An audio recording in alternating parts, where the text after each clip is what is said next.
morning, and welcome to episode 6 of Creative Voices. We are back. Can you imagine that 2 weeks has already flown by since our last episode? And we have both our guests again in studio here in St. Kitts with us. So I'd like to welcome Vikiesh, Pickering, and Davina, Baptiste. Welcome. Thank you. Thank you for having us. All right, we are in store for something exciting once again. For those of you who are tuning in on the radio, those who are listening on the website, YouTube, Facebook, so many options, and we really do value that you join us. You keep coming back. Some of you have been listening from the beginning. Welcome back. Some of you are new to us, so welcome if this is your first episode of Creative Voices. This is a special edition of Voices where we focus on all things creative, innovative, so those problem-solving, solution-oriented thinkers in our local and Caribbean landscape. So stay tuned. Of course, this show would not be possible without our fantastic, fabulous sponsors. For hour one, we have, because this is a 2-hour program, so make sure you stay tuned with us until midday. You'll be so full with all of the rich, nourishing conversation, you might not even feel hungry for your lunch when we finished with this. So we have Rams, the good food people, always there for us, providing us with wonderful opportunities with a wide variety of things to buy and quite a lot of locations from which we can buy them. So this month, actually, Rams is running some special supplement promotions. So stay tuned to the ads. You'll learn more about those. And we are back with Chubby again. For those who tuned in about a month ago, we were on board with our little sweet drinks. It's Friday, so if you're in for a treat, go and find something nice at Ram's supermarket with the good food people. We also have TDC, Together We Succeed, and TDC has some really excellent promotions going on. You can find them on their social media pages, so like and follow them if you're not already doing that. Check out TDC. You can get all kinds of things. If you go for a coloring book or crayons at Home and Building, or you can go for a car or a carburetor at Automotive, I mean, TDC has it all for us. And it's another Flow-tastic Friday with our sponsors at Flow. So check them out, see what's happening. It's always a bubble in 4th Street. There are always exciting things happening. So we're going to hear from our sponsors. We'll be right back, and we're going to jump into a very exciting conversation about creative entrepreneurship and taking that plunge to go full-time into your dream with Vikiesh, Pickering, and Davina, Baptiste. We'll be back soon.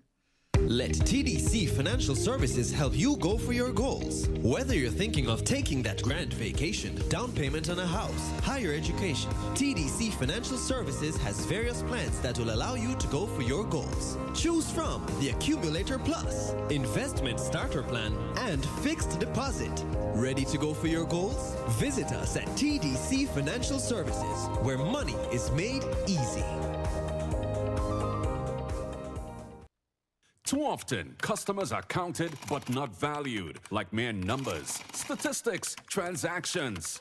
But at Flow, we're rewriting the rules and prioritizing you, our valued customers, who have been with us through every milestone, every moment. That's why we're putting our money where your loyalty is. Flow customers claim your $600 gift card when you add internet to your current postpaid plan, because loyalty isn't a one-way street. At Flow, loyalty flows both ways.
Welcome back to Creative Voices, episode 6 already. So we have another exciting conversation in store for you today. I am joined by Vikiesh, Pickering, and Davina, Baptiste, two women, I have to say, who inspire me a lot.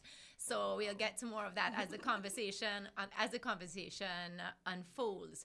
So they are what I describe as creative entrepreneurs, and I wanted to get a good sense of what that actually meant. So looking it up, I found a definition by the Muse, which I thought aptly captured what makes creative entrepreneurship so distinctly important, especially in our world now, but always.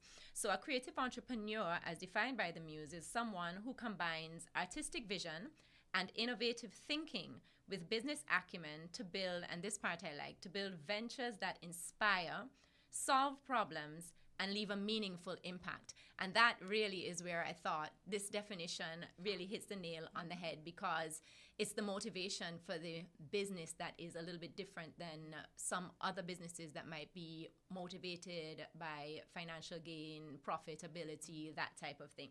So we always start at Creative Voices with a tell me your story approach. So both of you have known for a while, and both of you have also known in so many different creative spheres.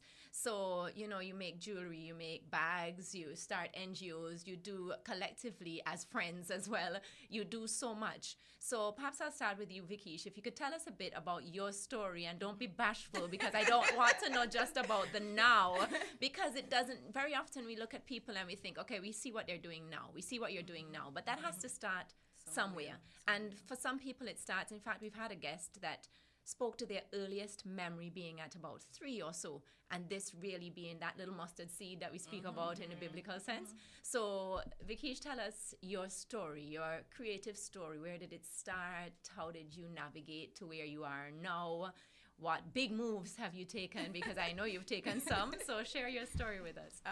First of all, a pleasant good morning to the listening audience, and thank you so much for having me. Listening to you say that we inspire you, I'm sure Davina would agree to you are such an inspiration to us. Thank you. Yes, so thank you so much. When it comes to my story, it's kind of hard to tell it and not go back to childhood, because like that person, for me, that's where it all started. And I think it was where, without knowing what it was, I recognized the purpose on my life from that very early age. Albeit I had to go through some healing to be able to operate from a place of balance. But let me go back. So I'm a little girl. The first memory of myself growing up is in the Newtown community, right on Pan Road, opposite where Gillies sell chicken, right? And I was the third of, at that time, 4 children for a single mother. And times get challenging for a single mother raising 4 children. With not much, support from anywhere other than the community, in a sense. She went to work, we could go by friends to play and that kind of thing. Now, I was surrounded by a lot of things that didn't feel good at the moment. And after hearing about love, I started to wonder, like, these people who should love me, in my understanding, my little understanding, they don't always make me feel good. So what is love, and how is it supposed to feel? What does it look like? How does it behave? And so from that very early age, I had this curiosity about wanting a definition for love. So about what age were you at which? Because this is very reflective thinking for a child, At what age do you think? I know I was in primary school. I want to say one of the grades I remember is grade 3. Okay. So it was as early on as grade 3. Okay. Yeah. And it was just this deep-rooted curiosity. I found myself in a shell somewhat. I remember Dr. Hodge. When you go to him, you're going to get a good chatting and a good storytelling. And I remember going to him, he would show me my card.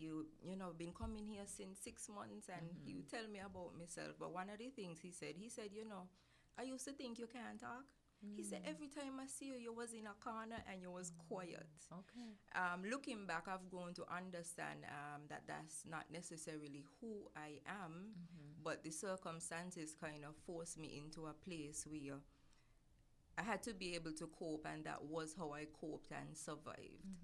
So, curious about love, continuing with this thing, and I could remember saying to myself,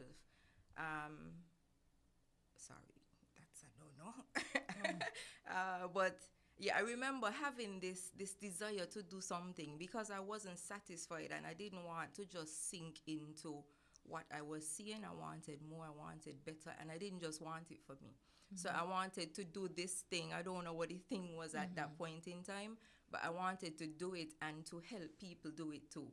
So that not just that I would be happy and I would live full, but that the people around me would be happy and live full, you know?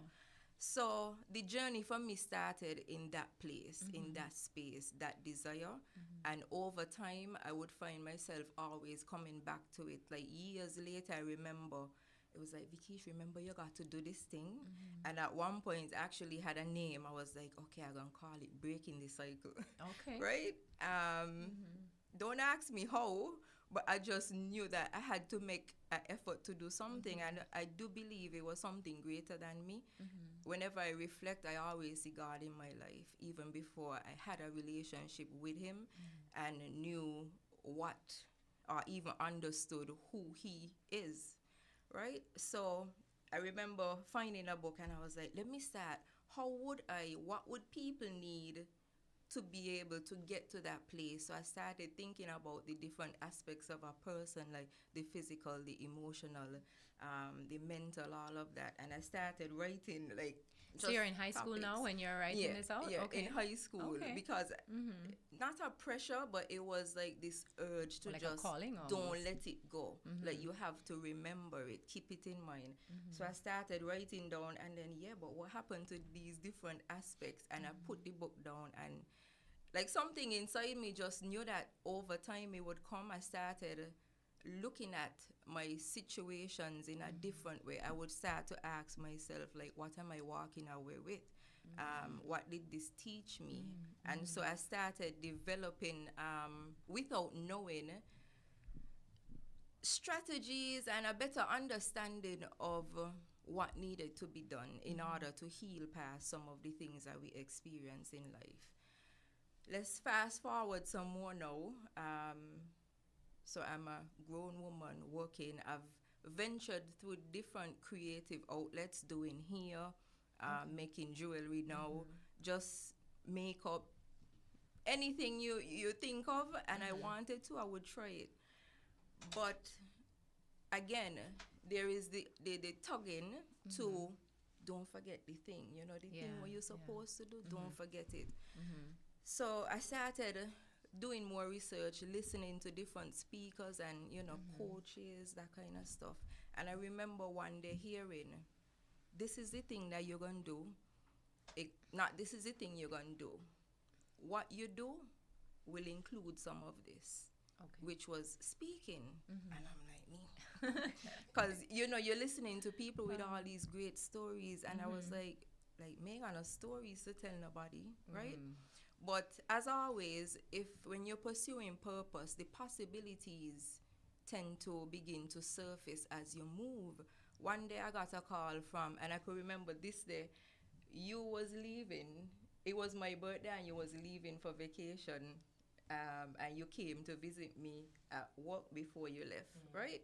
And it was shortly after you left, I think, I got the phone call from somebody from New Horizon, the rehabilitation center, and they asked me about doing a workshop for making jewelry.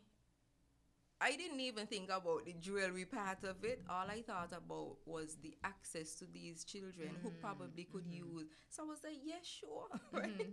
After I hung up the phone, I was there like, what? What going to teach them? Right? But your instinct was yes, because this was an opportunity to help and to connect to that early vision you had for breaking cycles and creating spaces for love. So that now forced me to create a workshop, something, and then throughout the whole workshop, everything was just about life. You know, you're teaching jewelry, but it's showing, for example, sometimes you're making a piece, you have the vision for the piece, and you go to the drawing board and you start making it, and you get, you know, something doesn't go as planned. But you don't give up. Right. You keep going, and you go back, and sometimes you have to tweak it, sometimes you just have to try again, but usually at the end of it is something beautiful. Right. So then out of that now I came up with, you know, Lessons of an Artisan. But I remember leaving the center that first night, and it was kind of a bittersweet moment for me, because I knew it was a rehabilitation center, right? But in my mind, I didn't equate it to jail. Right. You know what I mean? So showing up there and seeing all the security, like I felt really bad for the kids that they would have to be in that situation, even though I understood it was because you hadn't necessary. mentally prepared yourself for that kind of experience. You knew that they would be within a facility, but you weren't thinking of the security and the detention type component of the facility. Yes. But driving down the pathway in the bus, I felt so content, because I heard, you see, you have stories, because the amount of stories I ended up telling the kids on that day, right? I didn't plan the stories. They weren't a part of the workshop, but with each step in the lesson, it would just come out naturally. So I was like, oh yeah, that's true. I do have stories. So you see, it's so funny the way that life often answers the questions that we ask within our mind, you know. So you're having this very personal thought, and then all of a sudden life gives you the answer. So what story do I have? And then you find a moment where you realize, oh, I have several stories. I think that you know, everybody has a different philosophy of life, but you know, for those who believe in some type of divine power or something, then it makes you feel like you're having an experience of that in your life, you know. Definitely. So after that, no, it was like, okay, so that's not an excuse. You have these stories, and it's time to do what you have to do. I remember during COVID, Les Brown started advertising a workshop, and I was like, I can't afford this, you know, but I know I should be doing this. So I I took the leap and went through the course, and it was so well worth it. And since that, I've been using what I learned from it to help me better tell the stories and help me better navigate this thing that I'm supposed to be doing, which I do believe I'm in the middle of the manifestation of that. It's not like a concluded thing. I feel like it's actually just the beginning of the fullness of it. You're right. So fast forward a little more now, you know, I'm doing all of that. You would think that you've lived such a long life to fast forward over so many paths, but obviously a very full life. We're going to before we fast forward, we're going to take a break. We're going to hear from our sponsors, our magnificent, wonderful sponsors, and we'll be right back. So stay tuned. Already a very interesting and inspiring story.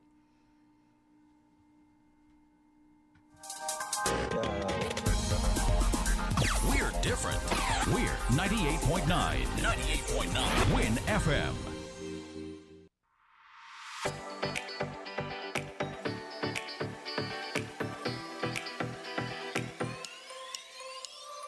Rams the good food people, always there to serve you. Rams the good food people, locations right near you. Rams the good food people, in-store specials for you. Rams the good food people. Rams. When you need better service, Rams is always here.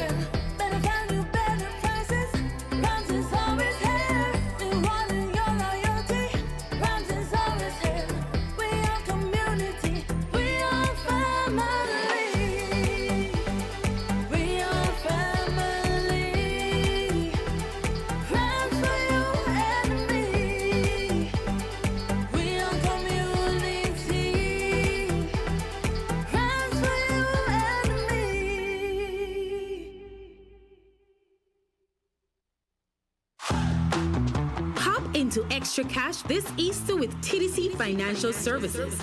Need extra cash for your Easter celebrations? Whether it's shopping, home upgrades, a weekend getaway, or a fresh start. With TDC Financial Services Easter loan promotion, you can borrow up to $30,000 at low interest rates with affordable repayment terms. Getting your loan is quick and easy. Just visit any TDC Financial Services branch in St. Kitts on Central Street and in Nevis in the Longstone Building on Main Street in Charlestown. But hurry, this Easter offer is only available for a limited time. TDC Financial Services, where money is made easy. Too often, customers are counted but not valued, like mere numbers, statistics, transactions.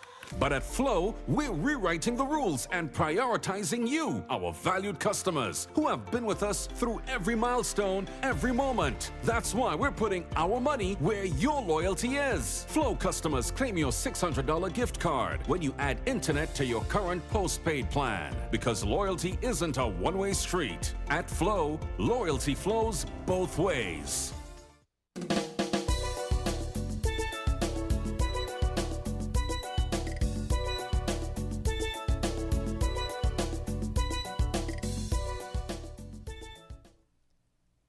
Welcome back to Creative Voices episode 6. We were hearing from Vikiesh Pickering. I mean, am I saying your surname right? I just realized that I never actually tested that with you to make sure I'm saying it right. You know, sometimes people let you say their name wrong and don't tell you anything, and then you hear them say it, and then you realize, wait, all these years I've been saying it wrong. No, it's correct. But I thought, I never stopped to ask you that.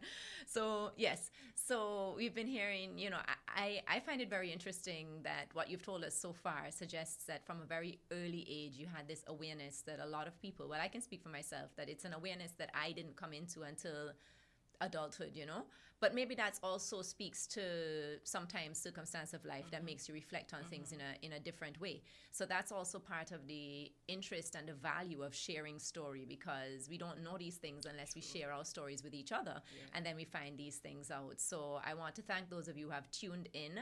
I know that we have a lot of listeners who tune in online and who are here with us as we tell story, as we share story. And please stay tuned, because remember, in the second hour, the phone lines open. But even before that, I'm checking the chat, and you can add your comments there, and I'll ask the questions. I'll share your comments with our guests as well.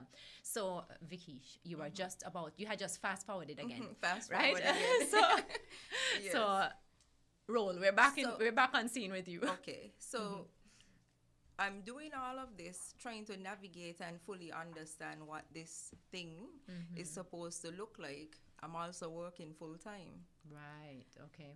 I hadn't factored that part. Yes, I'm also working full time and trying to shape this thing, and that can be quite a challenge, especially if the job is very demanding. Right. Then you get home and it's like, I'm done for the day.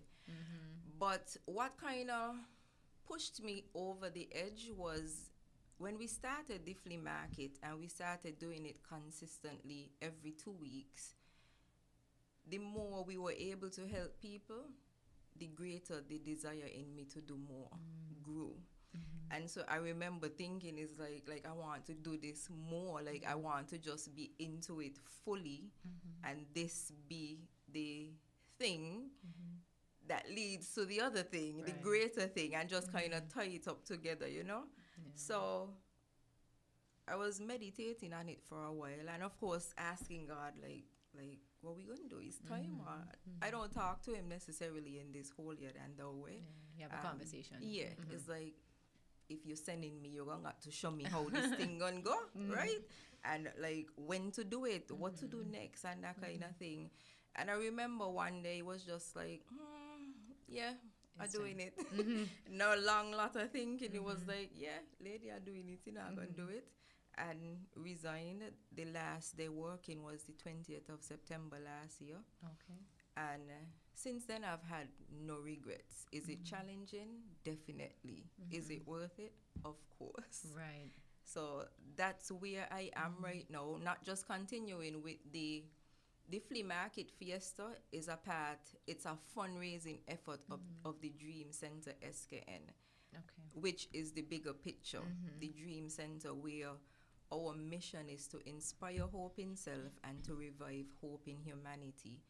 I remember in trying to shape what the vision or mission would look like, I used to just allow the words to flow freely. And the first time, the words that came to me before we were doing much of anything, it was that the Dream Center is a space where we breathe life into the dreams of others. We give hope by inspiring the realization of purpose and possibility. And I still think that stands, and that is the foundation from which we operate. Yeah. I think that's, I think it was Mother Teresa who said something along the lines of, we may not all do great things or something like that, but we can do small things with great love. And I think very often, because that is a magnificent mission statement, and the purpose of the organization is also magnificent, but sometimes we shy away from these magnificent things because we think it's too big, it's too lofty an aspiration, it's beyond my capabilities, or whatever the case may be.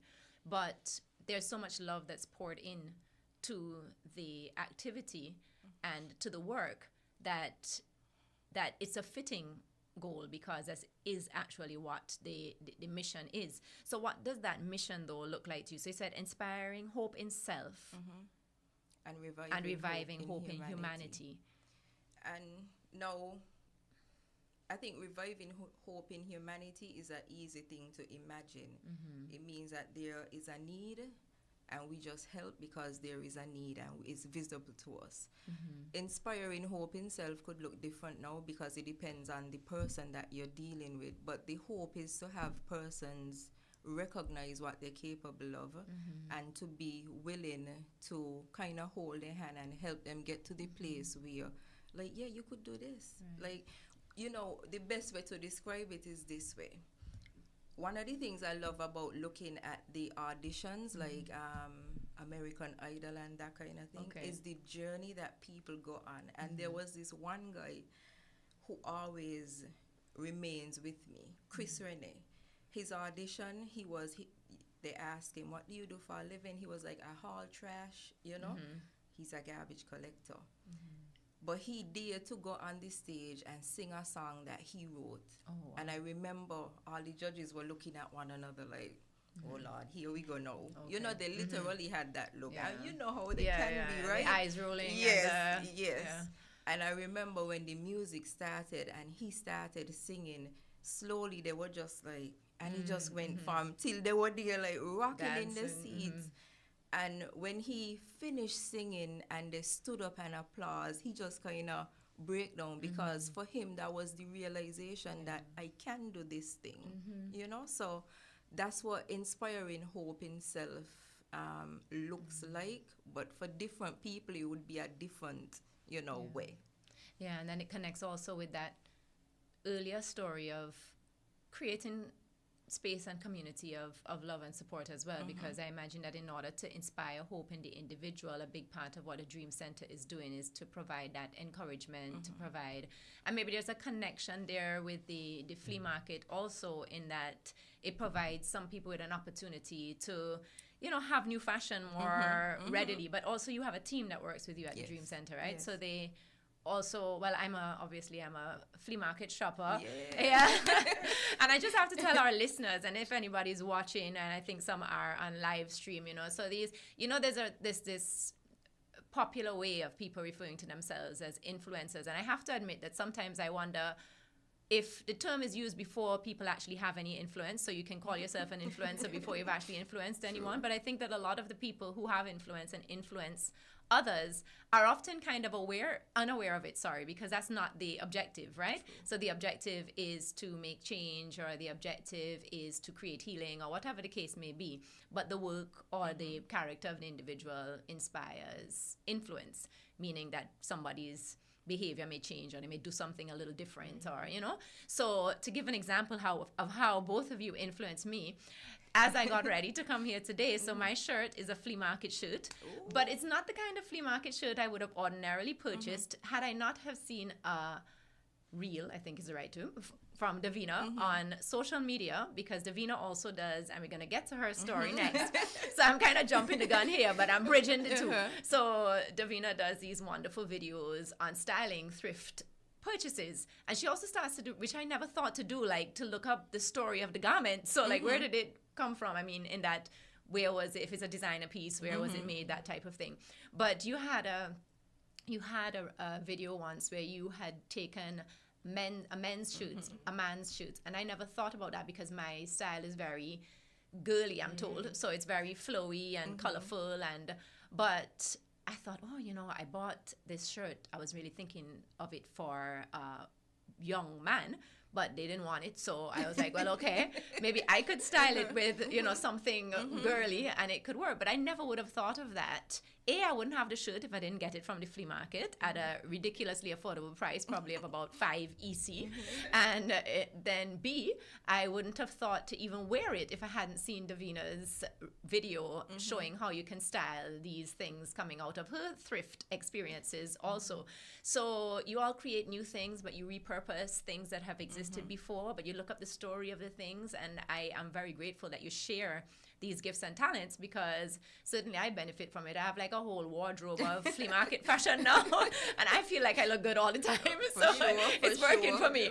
It is working. It's working for me. But there's a feel good that comes with it too, because when you spoke just now of the mission of the Dream Center, it's the feel good comes in many factors, in that you feel good because you have a new item of clothing. So there's the individual personal feel good for that, and kind of more self-centered type of approach. But you also feel good because you save some good money in buying it. You feel good, one, because you also are located on the bay. So for me to go to you, I have to be by the sea. And there's something very therapeutic and beautiful about that too. You're part of community. So you have a community of people that, if you're a regular, by the time you get there, they already know what things you like, where to go to get what you want, so that's good. But then if you donate also, which I also do, you feel good because you're not contributing to the landfill, you're contributing to a sustainable approach to fashion. And then you're also contributing because through the sales, the money is going into really important community work. So there's so much good energy that I actually feel really dismayed on Saturdays when I can't make it. And sometimes I will say, Sarah, you don't have anything to give and you don't really need anything to buy, but I just want to go. You can just swing by, we just chat a bit, Yeah. No, if I swing by, I'm buying something, but I just can't get the time, And so it's really, you're really hitting on a lot of beyond, I think, even the vision. So when you're looking at inspiring hope in self, and you describe that in terms of inspiring hope in self in the individuals whose projects perhaps or initiatives you may support. But beyond that, for those who contribute to the work of the Dream Center, there's also hope in the self of the individual who is contributing in that way. So there's a wider ripple effect of people that this type of work touches. So that's really very impactful, I would say. So you both have influence. Well, you have influence on me, I would say. So yes. All right, so we're going to take a little break, hear from our sponsors, and we'll be back and we'll hear from Davina, who has a creative entrepreneurial journey that is, both of these ladies have taken a recent plunge that I'm familiar with because I took that plunge in 2022. So I'm interested to hear that journey of that dive for you. So we will take a break, hear from our fantastic sponsors. Don't go too far, we'll be right back. Found the sound 98.9 Win FM. Let TDC Financial Services help you go for your goals. Whether you're thinking of taking that grand vacation, down payment on a house, higher education, TDC Financial Services has various plans that will allow you to go for your goals. Choose from the Accumulator Plus, Investment Starter Plan, and Fixed Deposit. Ready to go for your goals? Visit us at TDC Financial Services, where money is made easy. Too often, customers are counted but not valued, like mere numbers, statistics, transactions. But at Flow, we're rewriting the rules and prioritizing you, our valued customers, who have been with us through every milestone, every moment. That's why we're putting our money where your loyalty is. Flow customers claim your $600 gift card when you add internet to your current postpaid plan. Because loyalty isn't a one-way street. At Flow, loyalty flows both ways.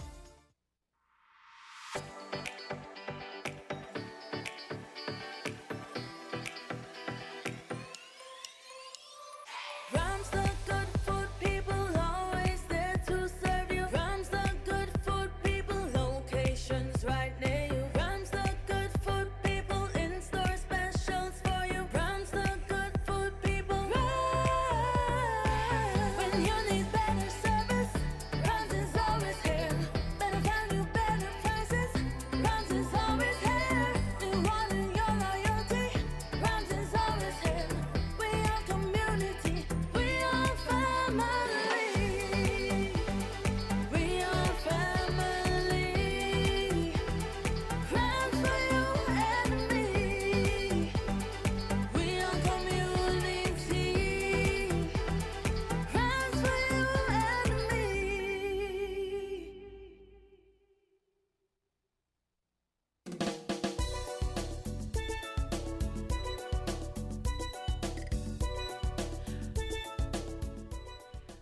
All right, welcome back to Creative Voices, episode 6. And what a creative conversation we have been having so far. So we've heard from Vikiesh, and I know I've known Vikiesh for a while, so I know that there are a lot of other elements that have not factored yet into the story. So we heard the version that we can fit into a linear progression from, start to finish. But there's so much more that we'll unpack as the conversation continues. So we're going to hear from Davina now. Davina also has I've known Davina not as long as Vikiesh, but for the time that I've known you, Davina, I've encountered so many creative outlets that you have. So tell us a bit about that, a bit about where that started for you, if it was early on or if it was something that you just kind of came into a little later on, and then tell us that journey that gets you to where we are now. Quite the journey. I'm going to try to remember everything. But I've for as long as I've known myself, I've always loved doing things with my hands, even growing up. And I'm grateful that that's something that my parents nurtured, like they would buy me the little, I don't know if you know the little cheap watercolor paint sets that you would get with the brush that as soon as your thing it fall apart. All the bristles fall out, you mean? But they would, little children, you buy that for them to, do this thing. And I can remember specifically there was one painting that I did. It was like, I used to also I grew up watching Bob Ross, the guy that painted. Okay. I used to love watching that show. And so I tried to do like a mountain with a little scene. I think I was in primary school. And my dad was like, wow, you want to be an artist when you grow up? And that moment stuck with me. Right? I didn't know what that meant as a child. But that the Play-Doh, doing things with my doll's hair, like always doing things with my hands. Fast forward to teenage years, so this is like high school into sixth form. I was basically like one of the class hairdressers. So another thing I love to do with my hands. I actually used to do my friends' hair sometimes when we want my hair fixed, but mama says no hairdresser for you this time because it's expensive. They'll be like, Davina, you could do me hair, and they would come over, and again my mom would buy the big tubs, and I'm talking like hair relaxer and stuff like that, and did the family hair and all that stuff. So again, something with my hands. I could remember even in sixth form. I used to have hair. I don't have any now, but my dad used to give me a weekly allowance, and I actually used to use it to go at the hair store place. There was a place on New Street that I would buy my hair extensions. Okay. To do my own hair extensions. And you're in high school? Sixth form. And I got so good at it. There were people who thought that it was my hair, right? Like they didn't realize, because I had a habit of cutting my hair off, and then next week I want long hair again. So I'm gonna put in the hair extension. It's all part of the creative expression, you know, because the average person is not so bold as well to make those changes, you know. There are people that deliberate for years on whether or not they should cut their hair, you know. And then, you know, like learn to cut my own hair. Like I used to go to initially like Laverne, who was you know, one of the more prominent hairdressers, and I would watch what she was doing in the mirror and be like, Okay. cut my own hair the next time, you know. So doing hair. Left sixth form, entered the world of work, chugging along, but still, you know, always doing something with my hands. Let's see, where am I in my story? I entered the hospitality industry. No, I usually tell people this and they don't believe me. Naturally, growing up, I was quite shy. You know, afraid to talk to people. Vikiesh smiling, cause. But you both said that you were Right. quiet, and here you are Yeah, like, on a radio a live radio but, program. Like, you know, put me in a space with people I don't know, and it's like Right. it's, you know, it's intimidating Okay. and stuff. So at 19, I end up working at the Marriott, Okay. and me knowing myself, I applied to work for the operator because I'm like, that's behind the scenes. It's on the phone. I can answer a phone, you know. Yeah. So I apply and I go and I have that interview with that manager, and she was like, she was Hungarian. She was like, you belong on the front desk, and I'm like, excuse me, what does that mean? You know what I mean? And so I took on the challenge and started working at the front desk at the Marriott. 19 years old. In and around that time, within like a 3-year period, I ended up meeting Winiel. Okay. Winiel, I hope you're She listening. is listening. I can tell you, she's been Right. commenting. She's And listening. she had her first She and Damien are tuned in. model management kind of like boot camp, and I joined, and I was so happy that I did because doing that helped me come out of my shell. So thank you, Winiel, for that. Awesome. And then that opened another door because by then I was into makeup, but like doing my own makeup, right? Okay. So, you know, you're working, I go out buy me makeup and I go home and I experiment and I practice, and, you know, she observed that about me. So she was like, she gave me my first opportunity to do makeup on other people, Okay. right? Which was a big deal. And I was like, wow. And then all of a sudden I got this deep interest, again, doing something creative with my hands, doing makeup. I And think that's how we first met, through your makeup work. yes, Yeah. I believe so. So a lot of people know me from doing that because I did that for a really long time, and was able to do like the big fashion shows that she did. I got a few other like big gigs along the way. I did a lot of brides and all of this stuff, and I actually took some time off work to go to Canada, and I tell you, you're gonna learn something about me. So I did an advanced makeup art course. I'm a certified facialist, so I can actually perform a facial, including chemical peels. I did eyelash extensions and eyebrow. Oh, wow. Eyebrow artistry with like threading and waxing. So I'm certified in those areas. And I did makeup for a really long time, all while still having a full-time job. And I did that through my 20s. And then in my 30s now, fast forward, you know, the fast forwarding. Not necessarily that I lost interest, I don't know, it kind of happens where I kind of want to experiment with something else. And I was like, I would love to learn how to make bags. What does that take? Right? Just like that. It just came up. And so what I did was I went to the fabric store and I just got some material, you know, the fake leather material, and I went home. I always have a little sewing machine at home. And I was experimenting, you know, the first few tries, it looked like nothing happening. But, you know, So you keep those secret, those you just keep those to yourself. I didn't give up, you know what I mean? And then I graduated to, okay, let me order some leather. Let me start working with, you know, my first leather pieces were lambskin pieces, genuine lambskin pieces. And I was like, ooh, how do I make it interesting? And I don't, the splashes, the paint splashes kind of I became have one my of signature. those I still. know you have Yeah, one. I have two actually. Yeah, they last forever. Yeah. And so I did that for a few years, was even able to get some pieces into St. Bat's. Oh, so excellent. one day I was like, because I had been to St. Bat's before, I loved it, and I was like, wow, that would be a great market to break into. And I booked a trip, packed my suitcase full of bags, and journeyed to St. Bat's by myself to visit some shops, and was able to get some bags in there successfully. And then they were looking, that store had stores all around the world, and that shop manager had shared everything with her counterparts and was on the way to getting into the Hamptons, but then COVID hit. Right? And then that took a huge turn because it's during COVID that I discovered wellness. Now you're like, how does wellness come into creativity? But it's funny because I've made a note here about science, because one thing that I didn't really think about with your story until you started telling it in this way is that, you know, you just spoke about your certifications in facials. I mean, that's a lot of science. So that's something that I would never touch because there's a lot of chemistry, you know, even with the eyelash extensions, all of that, you know.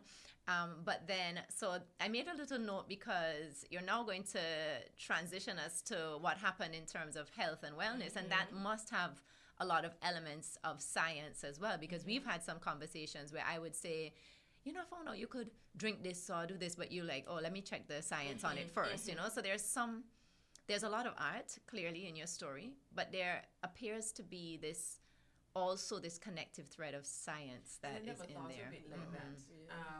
So that's interesting that you noticed that, because I never noticed that before. But getting to the wellness part of things didn't happen right there and then. It came on the heels of my own wellness journey.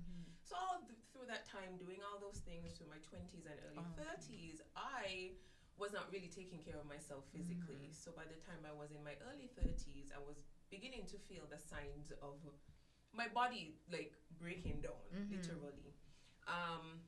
I don't know if you remember Vikiesh, like it had a point in time I was in the doctor office every other week. Like I had terrible upset stomach. They kept pumping me full of medications. I was lethargic. And like you would think me doing all those things I would be like vibrant and healthy, but I was struggling. I wasn't sleeping well. I was, you know, overweight, having these stomach issues. And it's like, Davina, come on.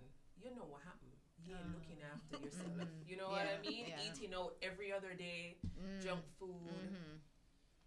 Not exercising, you're not nourishing your body. Not sleeping, not nourishing my body. Of course. So this was in the summer of 2015 that I was experiencing this. And then, I know it sounds very cliche, but that January of 2016, I was like, this is it. I have to change my life. And not that I didn't try before, because, you know, all the different diet trends, the low carb, no carb, juice cleanse, military diet, Weight Watchers, all of those things I had tried and failed.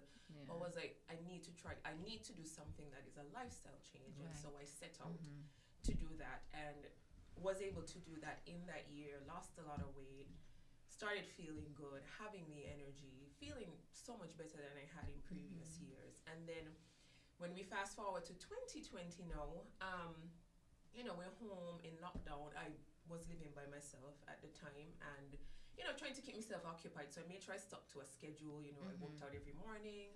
I used to be in my kitchen like on a cooking show. Oh, okay. So it's like every week I used to set out like, you know, what I'm going to make, and I challenge myself to make new things or make things that I enjoyed in a healthier way. And I would be in the kitchen like I have a camera crew, you know, like chefing it up, you know. And honestly, like I would say like I was my thinnest, not necessarily my healthiest. And I'll say why. Yes, I was slim and I had energy, but I was having period problems for as long as I had my period at that point. I had really painful periods that would sometimes send me to the hospital. Wow. I was on every pain management med you could think of, the Voltaren, the Baralgin. I was put on birth control, all these things, and it didn't work. I also still struggled with sleep. On average 2 hours a night, 3 hours a night. You know, still feeling better but not great. And I didn't realize what those things were or what was causing that.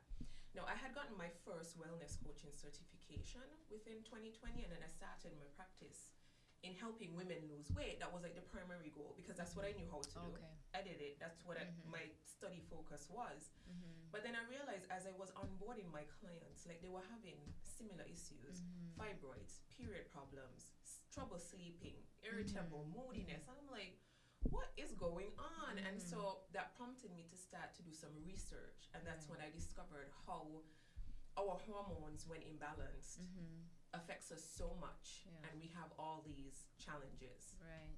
We're gonna take a little break to hear from our sponsors. But this, I think, is a transition point as well, where your journey has really it has the experience has opened your mind to something that's happening with people that you didn't originally think of when you set out on this journey, which is interesting to me because I had this, I suppose it's an assumption that I didn't really realize it was an assumption until I'm listening to you tell this story now, that, you know, that this was always the vision, that, you know, that you went into this journey because you were looking for some type of solution to hormone related issues. So this is really interesting to me that it just kind of came about, not even necessarily because of your own experience, but also because you realized that this was an experience of others, which connects very nicely to your mission and vision statement and helps me to understand that a little bit more as well. So we'll talk more about that when we come back. We're going to take a pause, hear from our sponsors. We'll be right back. Don't go too far because this conversation is getting better and better and better. We'll be back. We're different. We're 98.9. 98.9. Win FM. Too often, customers are counted but not valued, like mere numbers, statistics, transactions. But at Flow, we're rewriting the rules and prioritizing you, our valued customers, who have been with us through every milestone, every moment. That's why we're putting our money where your loyalty is. Flow customers claim your $600 gift card when you add internet to your current postpaid plan. Because loyalty isn't a one-way street. At Flow, loyalty flows both ways.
Into extra cash this Easter with TDC Financial Services. Need extra cash for your Easter celebrations? Whether it's shopping, home upgrades, a weekend getaway, or a fresh start. With TDC Financial Services Easter loan promotion, you can borrow up to $30,000 at low interest rates with affordable repayment terms. Getting your loan is quick and easy. Just visit any TDC Financial Services branch in St. Kitts on Central Street and in Nevis in the Longstone Building on Main Street in Charlestown. But hurry, this Easter offer is only available for a limited time. TDC Financial Services, where money is made easy.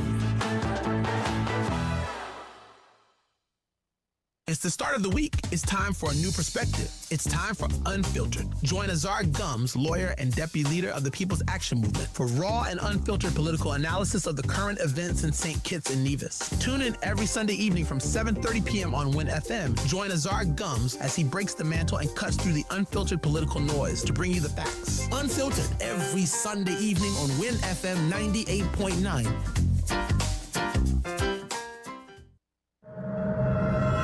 If you live in low-lying areas, be aware of the possibility of tsunamis immediately after an earthquake. A strong earthquake lasting 20 seconds or more is a natural tsunami warning. Do not wait for an official warning. Gather your family members and evacuate immediately after the shaking stops. Don't delay. A tsunami could occur within minutes. This message is sponsored by the Australian Government, AusAid, and produced by NEMA in collaboration with Win FM.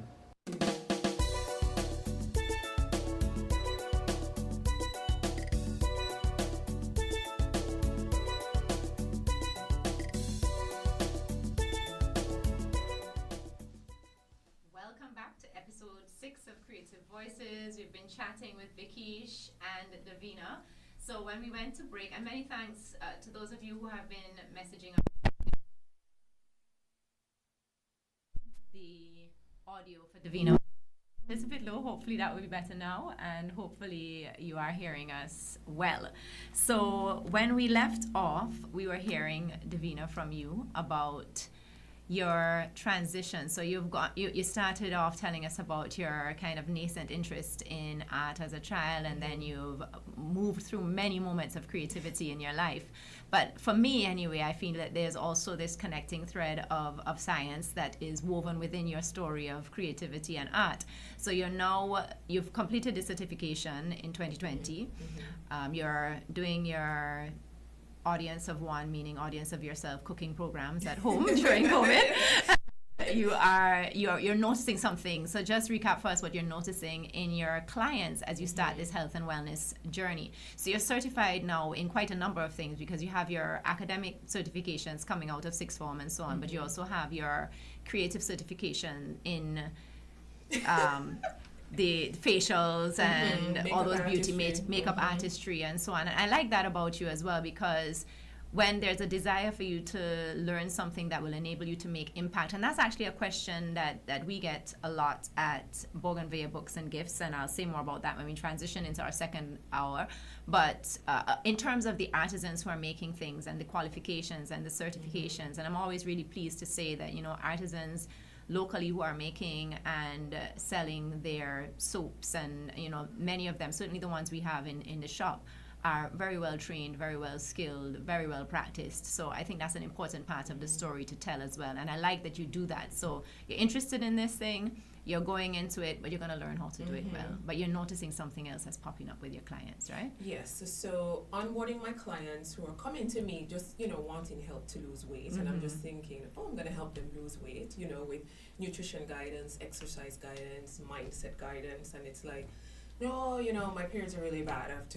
I miss work. Oh, I have fibroids. I have polycystic ovarian syndrome. Right. I have trouble sleeping, and not just a few nights here and there, chronic sleep problems. And I'm like, what is causing these issues? Because I'm seeing these issues in myself as well. And that caused me to start doing more research. And that's when I learned about how our hormone health so deeply impacts us, especially as women.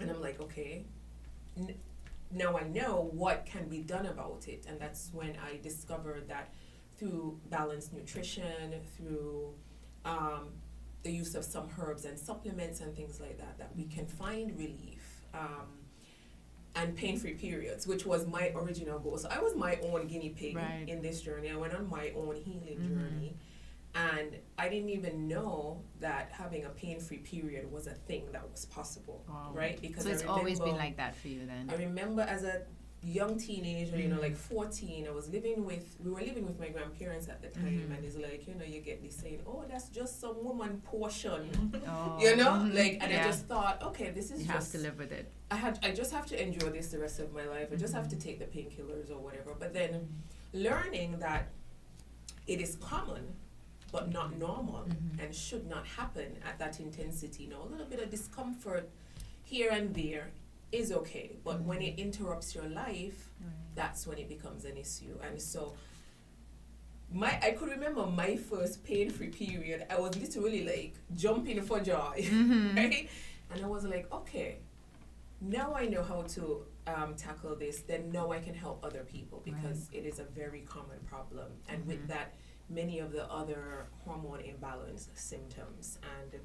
And through that, I did several courses, also studied herbalism, more specifically for herbs that can help nourish and support our body so that we can feel our best every day. Because ultimately, I learned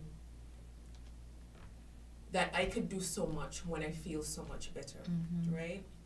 And so I want to help other people do that too, because we all have our God-given purpose. And I feel like, honestly, this was, I call it a divine download from God, because I tell Vikiesh all the time, girl, this can't be me, like when I hear the stories coming out of, the transformation stories coming out of the use of the tea. So I created the hormone support tea. I launched it in 2022, but it was in development before that, development and testing. So of course I was my own guinea pig. I did the research. I pick the herbs based on, their energetics and all of that stuff, what, the properties and what they can assist with. And then I was like, okay, I have this list. Okay, how do I put it together that they work well together? Yeah. I want it to taste good. I want it to smell good. I want it to look good. What is the packaging going to look like? Right? And then, so I tested it on myself. I was pleased. And then by then, I had connections to so many women with varying challenges. So I reached out to a few of them with different issues. And I said, hey, I developed this. This is what it is. I would love to give you a batch for you to try and for you to give me your honest feedback. Right? And I really didn't expect feedback for a while because natural remedies do take a little while and consistency to work, right? And I fully expected to, refill everybody before they started telling me. But 3 weeks in, I had people telling me they were already seeing results. There was one young lady, she was the first person to share with me. She had really terrible periods too, so I related to her situation. Our stories were very similar, and she said her period had come and she was shocked at the fact that she didn't have to take the painkillers and that she felt so good and she could go to work because she would miss like that first day or two of work. And I'm like, this has to be the hand of God. You know weren't what expecting I mean? it so soon. And so that was 3 years ago, and the stories keep coming out of how it's helped so many people that even some doctors, I'm learning through customers are telling me that doctors are recommending it to some of their patients. We have women coming off of their medication. So that's so exciting. And so since then, so I transitioned from Wellness with Davina to Blissfully Balanced Tea Company in 2022. It felt like the right move at the time. As I transitioned to that, and I'm sure you're probably like, how is that in the creative industry? Well, like I said, I wanted it to be functional, but when you brew it, it looked pretty in the cup. Yeah, but it's still creative because you're problem solving. So you're creative in that so like going back to that definition that we had in the beginning, it's a business venture that inspires, solves problems, and leaves a meaningful impact. So that fits very squarely within the definition of a creative enterprise, so that seems to be exactly what you're doing, actually ticking all those boxes. And then since then I've launched 3 more blends, 2 flavor blends, because I kind of want to have a separate branch I call Fantastic Flavors. Just people who enjoy a cup of tea. And then this year I launched Grace and Ease, which is the perimenopause and menopause relief tea. So like we have what I call the 2 hormone support superheroes. So we have the hormone support, which is best for us women in the earlier stages of life, and then Grace and Ease as we transition to the later stage in life, both supporting hormone health, but with a targeted approach for each phase of life. Last year, I actually started dabbling in events and activities. So last summer I had what I call another divine download. I like that too. I think I saw you did a video on that, and I found that I hadn't heard the term before. So did you coin it, or did you hear it somewhere else? I heard it somewhere else after, but I can't remember hearing it before. It's possible, but to host like a tea blending experience where people come together, because community is also really important for wellness. Where you could dress up and come together and do something fun and interesting. So I did the very first one last August, which was really successful. And since then, it's kind of morphed into something a little bit different, a little bit more light and airy.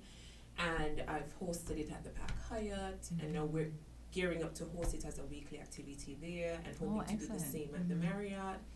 And then I'm adding another activity. I don't drink alcohol really anymore. I actually gave it up in 2021. I might have a sip of something here and there, but it's not part of your lifestyle anymore. It's not a part of my lifestyle anymore. But I also don't want to just drink soda water and a splash of cranberry. I've been there, and it's really uninspiring. And so I already wrote my recipes for Blissful Botanicals, a herbal mocktail making experience where we'll use some tea blends that I already have as a base, and then using some fresh ingredients to make interesting drinks that make you not miss the alcohol. Right. You know what I mean? Yeah. Vikiesh had one already. She had my Delicious. I gave her a sample of my ginger citrus rosemary spritzer. Ginger, Delicious. citrus, rosemary, spritzer. All right. Yes, just to give you a little taste of What's to come. a little idea of what's to come. So, yeah, that's kind of been my journey.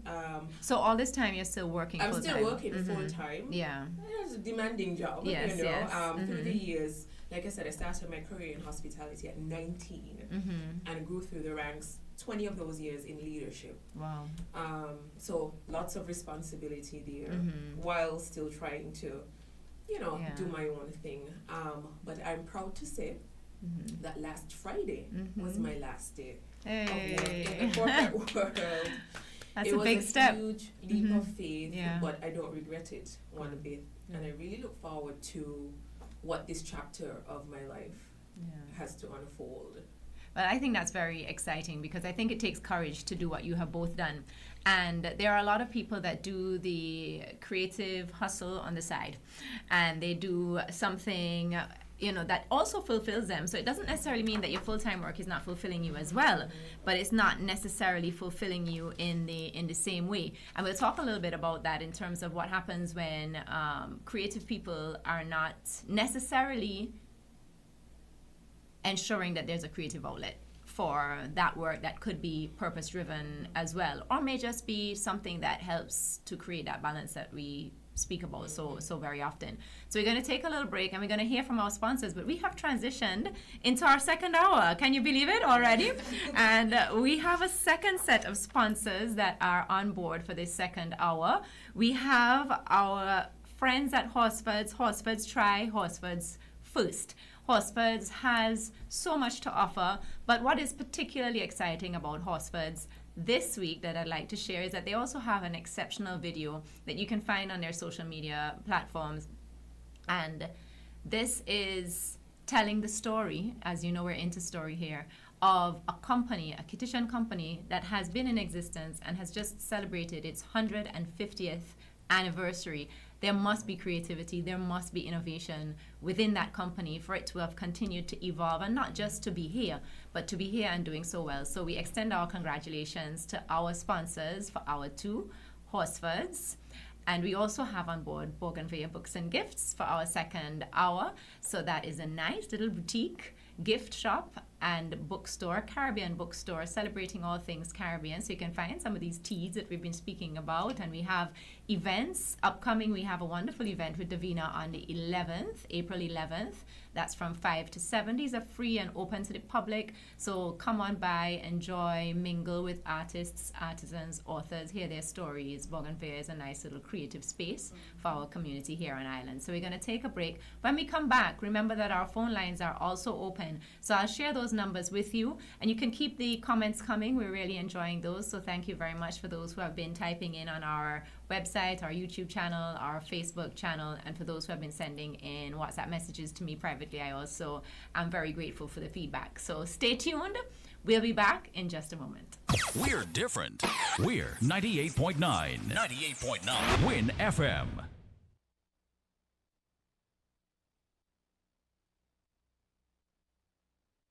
Supermarket shoppers understand that convenience matters. At Hortsport's Value Mart IGA, we know that price matters most. Ample parking and the widest variety matter. At Hortsport's Value Mart IGA, we know that price matters most. Clean, spacious aisles and the highest level of customer service all matter. At Hortsport's Value Mart IGA, price matters most. We've renewed our commitment to guarantee the lowest prices in the Federation. Why? Because we understand that in this tough economic environment, price matters most. Shop smart. Shop Value Mart, where price matters most. Farms Estate Nevis and Wellington Road, St. Kitts. Price matters most. Welcome to Bougainvillea Books and Gifts, where every visit is a journey through time and imagination. Step into a world of literary wonders at our boutique bookstore, where every book tells a story and every corner holds a treasure waiting to be discovered. Immerse yourself in the enchanting aromas of our scented candles, perfect for creating a cozy atmosphere in any space. Explore our exquisite handcrafted jewelry. Whether you're searching for the perfect gift for that special someone or simply indulging in a little self-care, Bougainvillea Books and Gifts has something for everyone.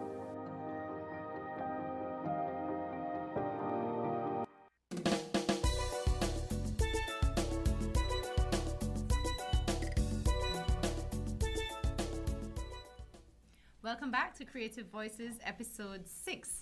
We have been having a very interesting conversation with Vikiesh and Davina, two creative entrepreneurs who have jumped in entirely. This is a story I can identify with, as I made a similar transition to creative entrepreneurship from a career. I could never do that kind of divide myself in two worlds in that way, though, as you've both described in your journey. You were doing a lot of these creative works, but it could be that, or it could be that my career allowed me to be very creative within that space as well. So, you know, that is something interesting. And there's an article that I came across that suggests, well, you let me know if you agree with this or not. So the article is entitled Successful But Unfulfilled, Finding Your Way Back to Creative Work That Feels Like You. So I don't know if either of you have ever had to actually find your way back, because you kind of seem to have always been tapped into it a little bit. But the article suggests that in many ways, and I'm quoting here, in many ways we are groomed to believe that creativity is an extra, something that comes second to stability, achievement, or fitting in with societal norms. For years, we pushed down our creative urges, telling ourselves that personal fulfillment will come later, that we'll get back to it, quote, once we've made it, or once things settle down. But over time, those creative needs don't disappear. Does that resonate with you? Do you think that if society was different, you might have jumped into this creative endeavor earlier on, or do you think it was just part of your journey for it to unfold the way that it did? Or because the suggestion here is that, you know, we have this culture sometimes of looking at artistic, creative endeavors as something that you do on the side.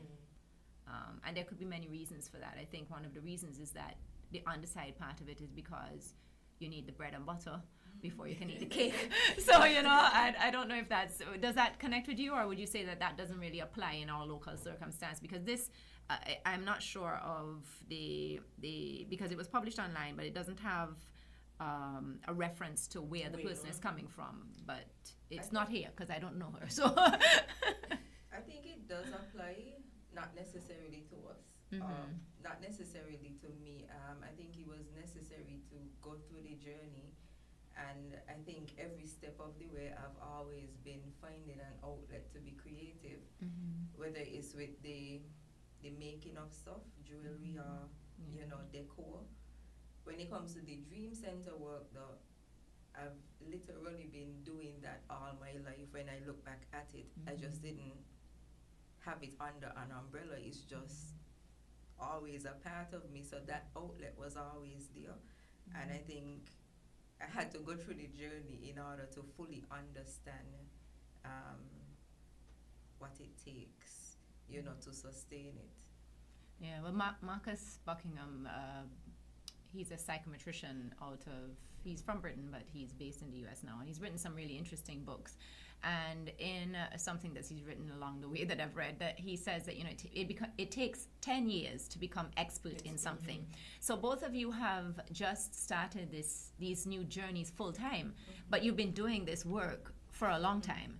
So you've really kind of stepped into it, perhaps in a sense also at a moment where you're really expert enough in the thing to do it in this way. So you've used the opportunity that you had while working full time to build your expertise, to build your experience, and then to go in full time. Would that be a fair thing to say? Yeah, and nothing is ever wasted. We can use every experience, and I could speak about, like, for example, I think, and Vikiesh would agree, our time at Christoph have allowed us, we were lucky to have management and like people who noticed that creativity about us, that tapped into that a lot. Right. So we did have the opportunity in that role to be creative. You know, we had to put on events, we had to figure out decor. Like they really tapped into that and then allowed us certain opportunities that we are really grateful for. So I don't know if you remember, prior to COVID, you know, they had the marina. Yes. And they had the shops, and we were able to sell our items in the shops where the people are coming off. I the shopped mega there with Vikiesh before.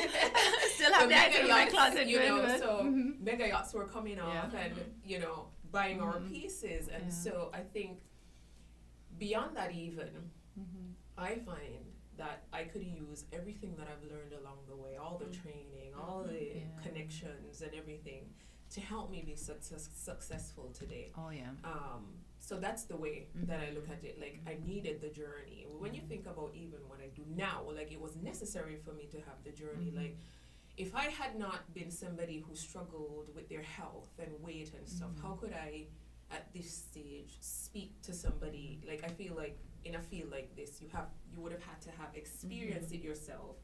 Right. And find that relief, find the resolution to then share it with somebody else. Like, because I couldn't remember, I think it was last year, I was like, Lord, why I couldn't be doing this before? But then he was like, no, you couldn't do it before. You needed everything that you went through to arrive to this point to be able to do it here and now. So yeah, very true. I agree with that entirely. And I just realized, in my enthusiasm for our conversation, I forgot to remind our listeners that the phone lines are open and share the numbers.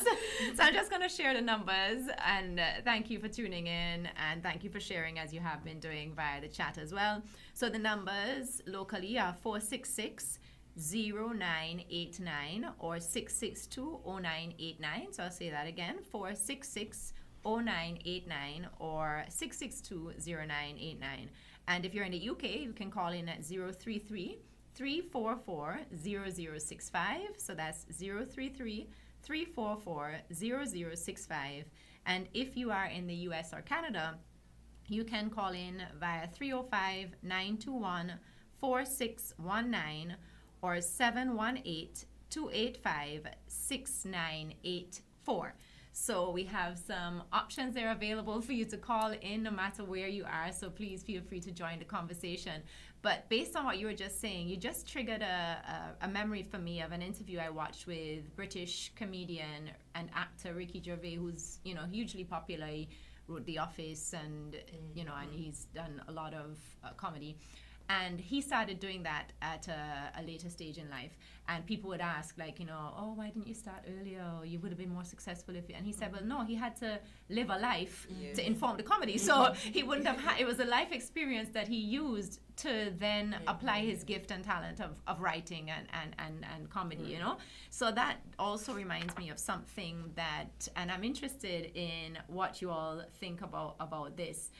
But I know I have to take a break for the sponsors, so I'm going to take a break. We're going to hear from our sponsors, and when we come back, I'll ask this question, and it has something to do with, you know, a philosophy of our life being split into two sort of components. So I'll speak a little more about this when we get back, so stay tuned. We'll be back after a few words from our sponsors.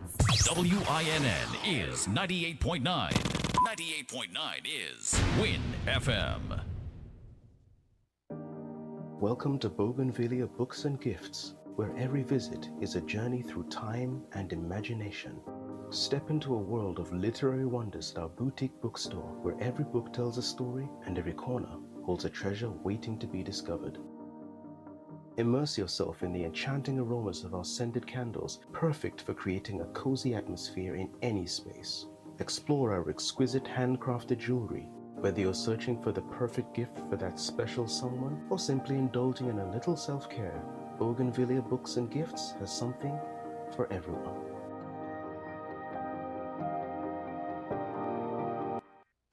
Here are your Horse's Value Mart IGA specials. Running April 3rd to April 16th. Now our Value Club Blue Tag specials.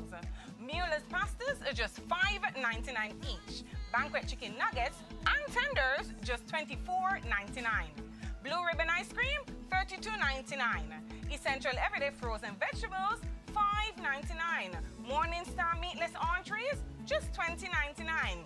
Tide liquid detergent, $34.99. And now our very low weekly Value deals! Suavitel fabric softener, $17.99. Nipple pancake mixes, $11.99.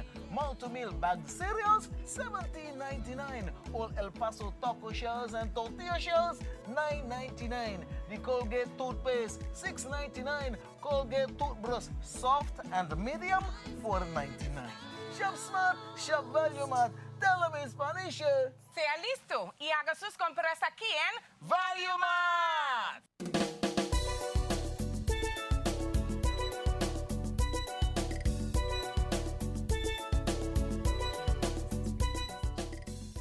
Welcome back to episode 6 of Creative Voices. You know, sometimes we've had guests in studio and we'll joke that the conversation is so interesting that we want to close the door and, you know, like we'll just lock ourselves in here and chat for the rest of the day. This is feeling a little bit like one of those episodes. Many of them, actually most of them, all of our episodes are very, you know, to me, very interesting because there are so many people in St. Kitts and Nevis in the Caribbean who are really applying creative thinking to a lot of the problems that we need to solve. Sometimes not even necessarily looking at them as a problem, but looking at them in the way that both of you have described your stories. You really didn't say, this is a problem I'm going to find a solution to. You thought, how can I be of help and value to people in my community? You know, and I think that that is a really beautiful mindset to have. So what I was saying, and we want to, again, thank people who are tuning in. Many thanks to Gian for her comment. She said that we are having a great conversation. And, you know, a lot of the people who are commenting here, I should take some notes because there are people who I think might be very interesting guests on Creative Voices as well. So, yes, so I was saying that I wanted to share something, piggybacking on our conversation before the break. And it was something that I heard at a retreat recently, where the priest who was leading the retreat, it was a religious retreat, but he was saying that if this was my recollection of it, so if anybody who's listening was there and you interpreted it differently, I apologize. This is what I interpreted him to be saying. That if your life, if you use the image of an apple as representative of your life and you cut the apple in half, right down the middle, right? So you say the first half is where you are creating your identity. So you're given a name at birth, you know, so they decided you're going to be Davina, you're going to be Vikiesh, you know, I'm going to be Sarah, well, I was Susan. So Susan, Sarah, one of those two. And this is part of the identity. And then as you go along, you form other parts of your identity that are based on maybe your physical appearance and where you live. And then you get into your school and how you do in school, and if you're an athlete, and if you're an academic, and if you're a model, and if you're a whatever it is. So in that first half, you're kind of forming those components of your identity. And then in the second half, where this half point is, I'm not sure. But I'm kind of feeling that I'm in it. But somebody told me that I'm not in it yet because I'm not yet 50. And I said, well, I'm almost 50, so I believe I'm in it, you know? But if you're at this midpoint, then the second half is your purpose.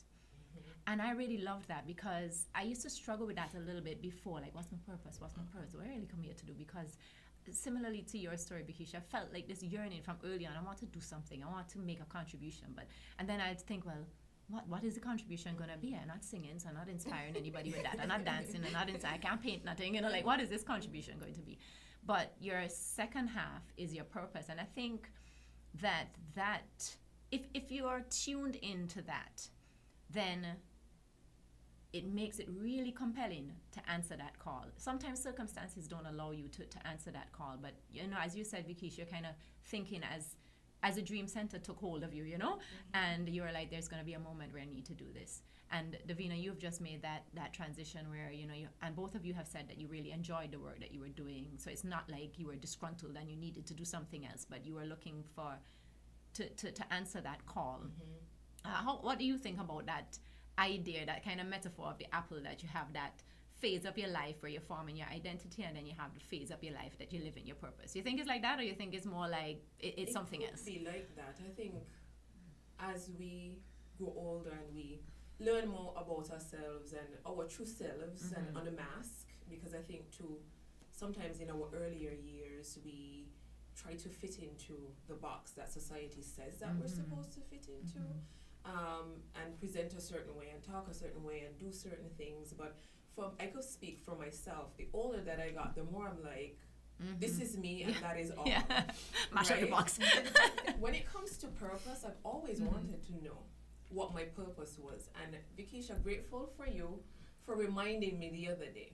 So this was in the heart of working in Christoph Harbour. This was before COVID. We were very busy, very demanding job, you know. Every day I went to work, it was very different. And I could remember driving to work, and at that time I was like doing the bags and stuff, you know, and I enjoyed it, but it's like, it almost felt like something was still like kind of missing, right? And I'm like, Lord, what is my purpose, you know? What I come here to do? Right. And I was driving to work the morning, and it felt like somebody was sitting in the vehicle with me, telling me, the thing that you're here to do is not the thing that you think. Right? And of course, you know how we are as humans, what I mean. You mean me? And it's like, I still trying to logically figure it out. Like, what I mean, Lord, you know what I mean? And you would hear me always refer to the Lord. I have a deep relationship with him, more so now in, you know, the last 8 months or so than ever. I've always tried to stay connected and in tune because, you know, I want to do what he brought me here to do, right? And of course, years pass, and it's like, kind of in the back of your mind, you kind of file it away, right? And then I could remember, so during COVID now, I've signed up for the course. I'm at the home stretch, you know, I'm at my table and I'm doing like my exams. Okay. And I remember sitting there and I reflected, like that came back to my mind, and I was like, oh my goodness. In It that was like moment. a light bulb moment, like me and Pete. Yeah. This is what, you know, the thing. this is the thing. Never in a million years. If you asked me even 6 years ago, this is 2019, if I was going to be doing what I do today, I would tell you, what you're talking about, you know, like, had not a clue that this is what I would end up doing, and love doing it so deeply and find so much purpose in it. So that's kind of just how, that's another little snippet there. And that must be, I mean, what comes over you at that moment where you realize this is the purpose? When you, I mean, is there a sense of peace? Is there a sense of calm? Is there a sense of excitement? Is it all of it? It's like or all is it none in of one, kind of like bundled together. And then you ace the exam, and the rest is history. Yes, I started my practice, and from there, Yeah, and I think that if you're ready to listen, you know, I think that's sometimes part of the issue too, is that we're not ready to listen. In fact, I remember in my own journey when I was spending almost all my holiday in doctor's offices, and I would, you know, travel to visit very good friends, to go and, you know, do an MRI, see a specialist, all of this, you know. And along the lines, some doctors and, you know, some coaches and so on would say, maybe it's your work. And I was so resistant to that. I was like, nope, it's not my work. I'm good. I like my work. I'm good at it. I enjoy doing it, you know. That is not what it is. And I was like totally defiant, you know. I didn't want to hear it. And then at one point, I was like, you know, maybe it's work. You know? So, and I thought, you know, I was very fortunate too, because I have a very supportive family. So any decision that we make, we make, you know, together. So I spoke to the children, spoke to my husband, and, you know, none of them wanted to see me continue to be so unwell. And it's interesting when you're not, so you spoke about the natural healing from the teas and so on, and I can also attest to that, because I'm not a big tea drinker. When I was a child, you know, they would try to get me to drink tea for different things, and I really didn't like it. But I like your tea. And a lot of your tea that I drink has hibiscus in it. And I think that's why, because I really like sorrel. So sorrel is a hibiscus, that's right? I'm a little biased to it right now. And I really think it has, well, you would know for sure that it does. I'm a lay person, so I don't know. But I know that, you know, in drinking it over the years, it has helped me in a number of ways. But when I'm consistent, and you spoke about that, so the importance of being consistent. So when I'm consistent in drinking the tea, then I find it also helps me with a lot of the issues that I have. Of course, if I'm not consistent, then I should not and cannot expect to have the same results, you know. But I think sometimes there's that resistance to our purpose as well. So Vikiesh, you shared that you were also in dialogue with God, saying, you know, like, let me know. And sometimes, you know, we say that, but then he might say, okay, but if we're not really ready to open up to what our purpose is or what our next step should be, and, you know, people, as I've said repeatedly on the show, people have different belief systems, so it may show up in different ways. But unless you're open to receiving it, you actually miss opportunities because you're so closed off to even hearing or to seeing or to, you know. Yeah, so you will say that was your experience as well, sort of. I think I was already listening and just taking the steps bit by bit. For me, one of the interesting things for me was, you know, you resign and it's like, okay, I need to set up an avenue for income. Like, that should be the main focus.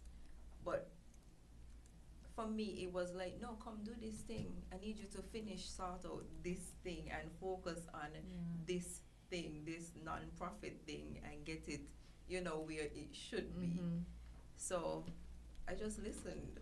Yeah, remaining open is, you know, like remaining open is the key. And releasing any expectations and rigidity you might have, right? You know, of course we have our plans, you know, how we think our life should go. But what the saying is, when a man make plans, he make God laugh. And let me tell you, he probably don't be cracking up over us because, oh, this is gonna go this way and this should go, and it's like, no, I'm gonna flip that on its head, and you're gonna see how we do this thing, right? Yeah, it's fun. You know, there's that song, Jesus Take the Wheel. And I've seen, I think, I have the blessing, as I've said on the program before, of living opposite Mrs. Slack. So I get to read her wonderful moments of wisdom every morning. And sometimes it's almost, it's really the way that it answers the questions of my mind that day, you know, something I may have journaled or something I may have prayed over, and I step out and it's right there on the notice board. It is uncanny. But I remember her having something up once, I think. And if anybody's listening and they remember it too and they know what it is, then you can type it in the chat or you could let us know. But I remember there was something along those lines that, you know, you can say Jesus take the wheel, but you want him to sit in the driver's seat, or in the passenger seat. So you're not quite ready to relinquish it just yet, you know. So we're going to take a break, and many thanks for those who are giving us feedback as well on the audio. So we're going to continue to work on the mics and getting that volume up. So thank you very much for the feedback. We appreciate it. Going to take a break, hear from our sponsors. We'll be right back after the break. We're different. We're 98.9. 98.9. Win FM. Hortsford's Value Mart IGA is helping you spend less and save more. How, you ask? Essential Everyday and Equiline. Spend less on our Essential Everyday products and get the best quality, the best taste, and the best value. Spend less for all your family health and beauty needs with the Equiline brand of over-the-counter products. Hortsford's Value Mart IGA is helping you spend less. With our Essential Everyday products and Equiline over-the-counter health and beauty care products. Shop smart and spend less at Value Mart, where price matters most.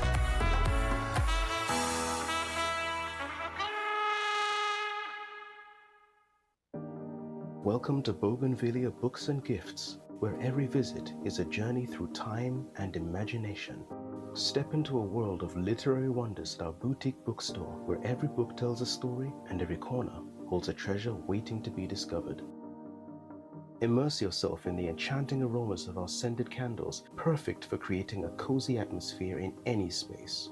Explore our exquisite handcrafted jewelry, whether you're searching for the perfect gift for that special someone or simply indulging in a little self-care. Bougainvillea Books and Gifts has something for everyone.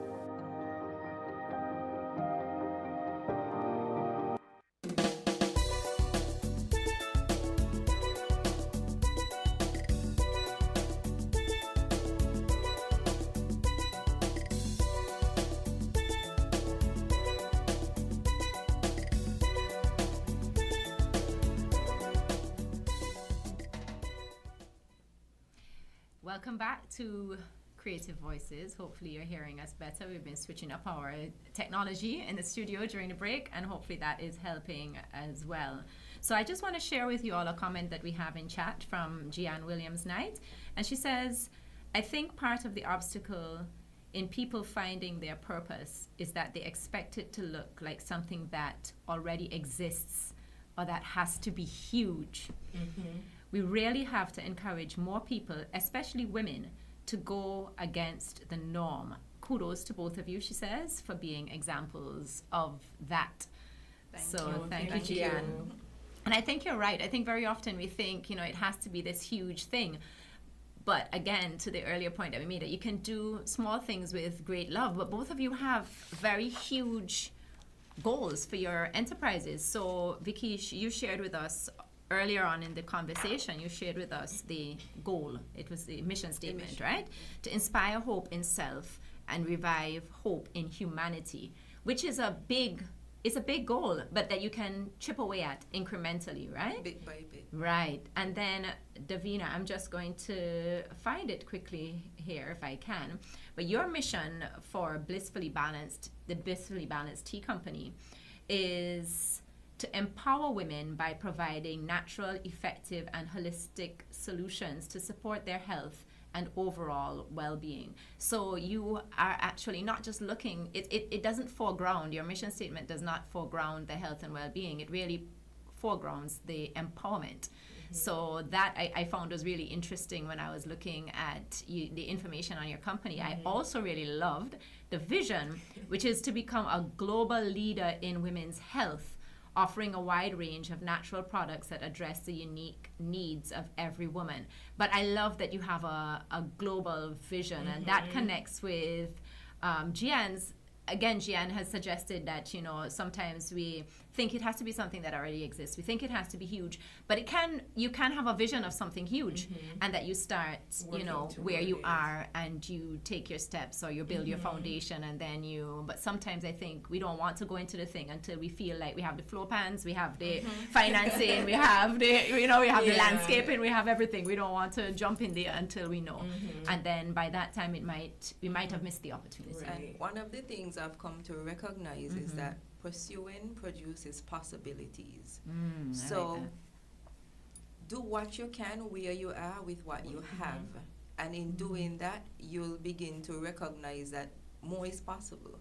And then you do that little bit more, and then you recognize more is possible. And you just keep doing it bit by bit by bit, and then it's bigger than you think. Yeah, I'll share a little moment that I found quite surreal along those same lines. When I left my job at UE, as I said, it was fulfilling me in many ways, and it was a nice, stable place to be. But there was this calling to be somewhere else, and my body needed me to get out of that sedentary lifestyle. But it was also a bit scary, because I'd dedicated a lot of my life. I'd been working at the UWI for about 20 years, just over 20 years by then. I'd dedicated a lot of my time, my passion. I'm really passionate about anything regional and regional education, so it was tough. But I also was very excited because I felt from very early on that there's more we can do to make Caribbean writing and those things that are beautifully Caribbean available to Caribbean people, but I wasn't really doing anything in that, personally. So I said, okay, I'm feeling myself drawn more and more to this decision. But this Gramps Morgan song, if you give a little more than you take. Right. So I can't remember what the song is called, but People Like You.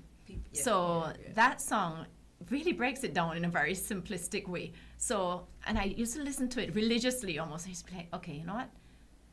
It just says, give a little more than you take, I could do that. Build more than you break, I can do that.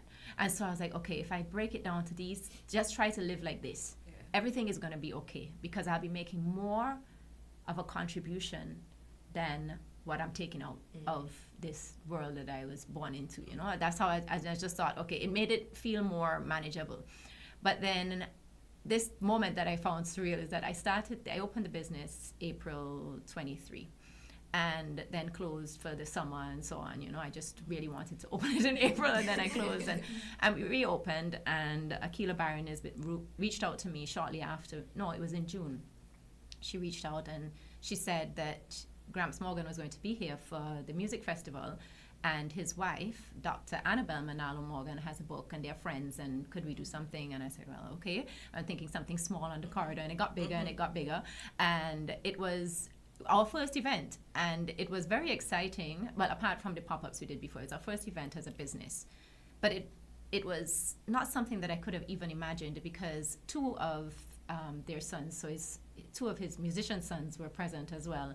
And before they went downstairs for the wonderful coffee and convo with Akila, they were in the shop.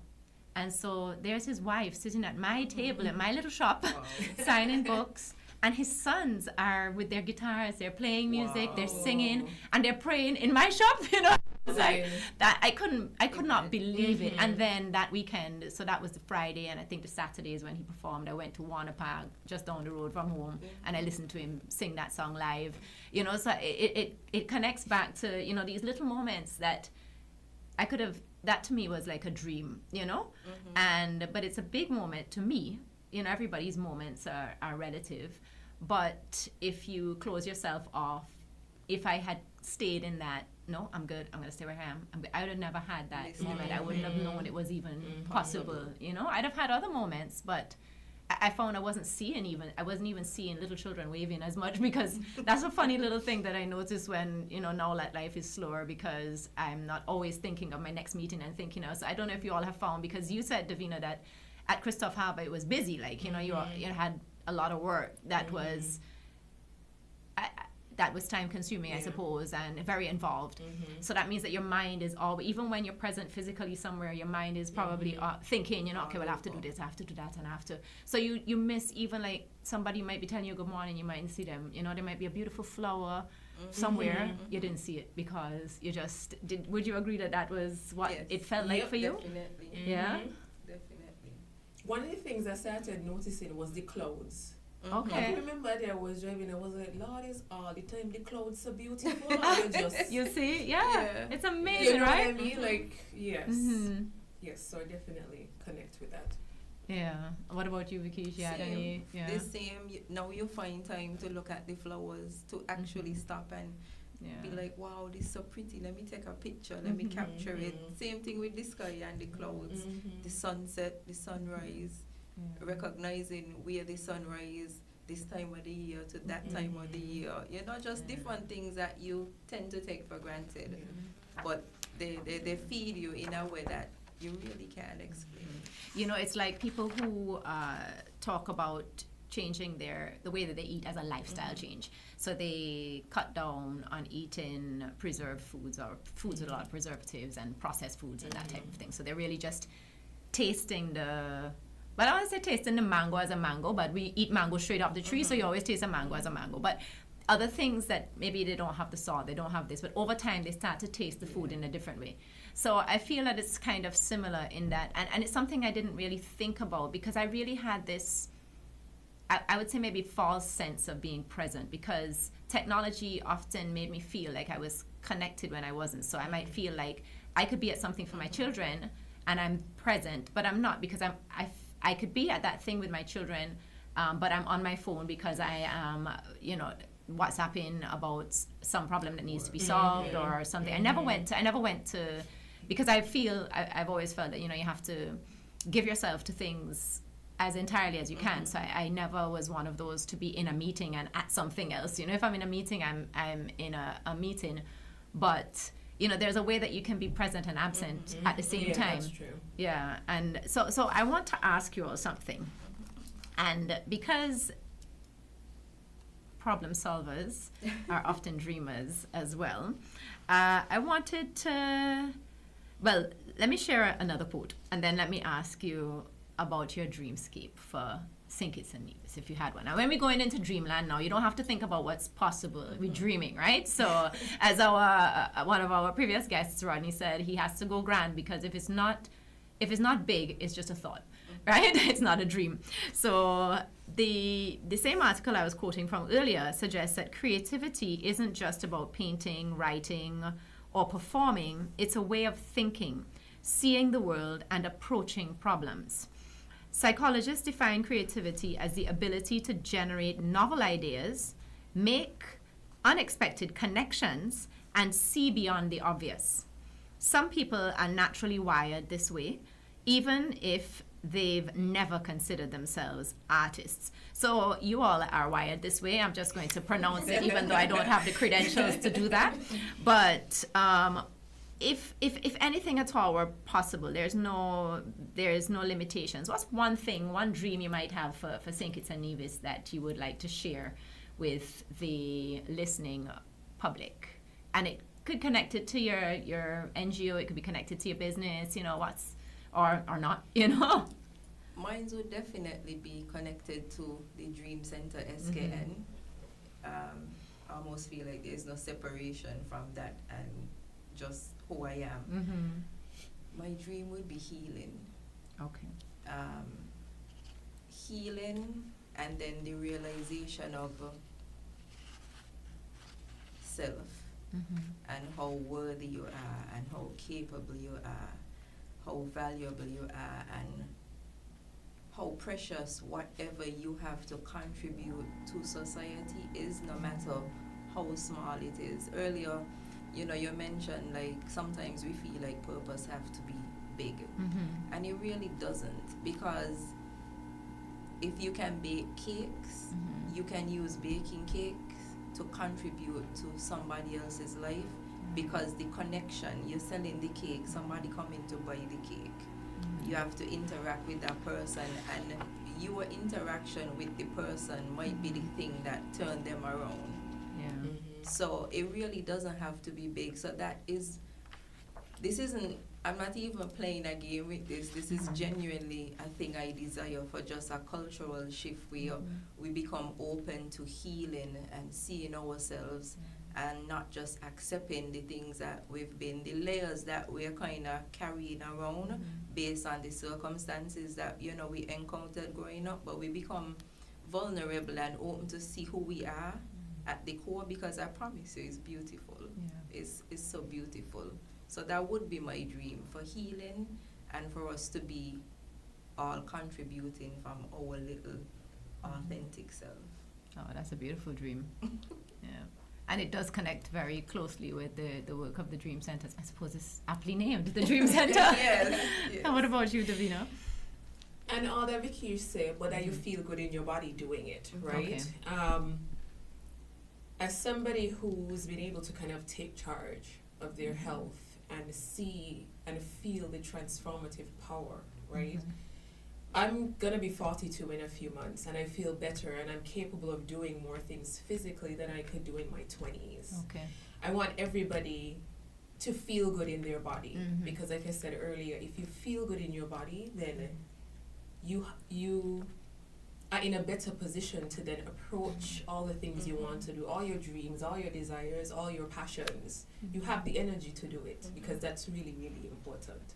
So that would be like my grandest dream, to have, and I started working on that already, having resources and stuff like that available for people to know how to do that, because I find that there's a big gap in the education aspect of, well, how do I really take care of myself? You could find a million things about any fad diet or something like that online, but what does it really take to look after myself? And I even have like a free resource on my website, and hoping to, now that I have more time, create more resources that people have access to, so that they can too begin their journey to feeling their best every day.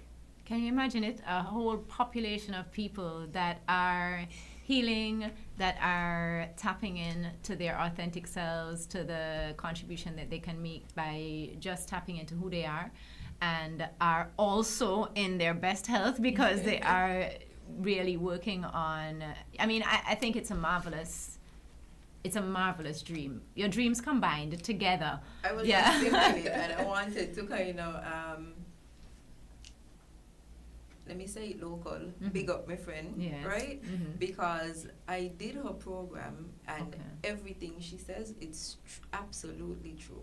I remember doing the 5-day hormone support program. That was one of the first things I ever launched when I started in 2020. And by day 3, I was already feeling so energized. I remember running up the stairs at work, and they're like metal steps, so like running up so hard, and I had a bottle of water. I remember our boss coming out to see what's like, going on. What was happening. He was like, "What's going on?" Right? But I felt so energized. I was just running everywhere, here, there. So, yeah, big up for that work. And it does go hand in hand, because at that point in time, I was able to do so much. Right. Yeah. So I think that's a little nod and a note for those of us listening to take on as well. And so while we've been talking, because we've been talking to you, Davina, about your journey and your work, but for our male listeners as well, there's a lot of work, there's a lot of lifestyle changes that can be made to support this type of energetic living and healthy lifestyle. It's very easy to slip in, and you shared in your own story that you had slipped into a fast food kind of reality, and you had, which is not bad every now and again, but not good as a lifestyle, regular all the time, as a treat.